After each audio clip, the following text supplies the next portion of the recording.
নমস্কার বন্ধুরা, আজ আমি তৈরি করেছি টিফিন কৌটোয় মাছ ভাপা। দেখুন, এই তো টিফিন কৌটোটা। তো এখন আমি সেটা হাঁড়ি থেকে তুলে নিব, তারপর আপনাদের দেখাচ্ছি। দেখুন, হাঁড়ি থেকে তুলে নিয়েছি টিফিন কৌটোটা। তো এখন আমি দেখাবো খুলে। এই তো দেখুন, অসাধারণ স্বাদের মাছ ভাপা। এখানে চিংড়ি মাছ, শিং মাছ আর কই মাছ, 3 রকমের মাছ নিয়েছি। আর দেখতে কতটা লোভনীয় সেটা হয়তো আপনারা দেখতেই বুঝতে পারতেছেন।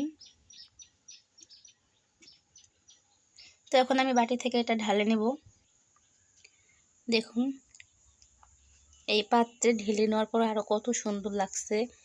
আর এই রান্নাটা যদি আপনারা দেখতে চান তাহলে অবশ্যই আমাকে কমেন্ট করে জানাবেন। তো ভালো থাকবেন, আজ এই পর্যন্তই। Bye bye.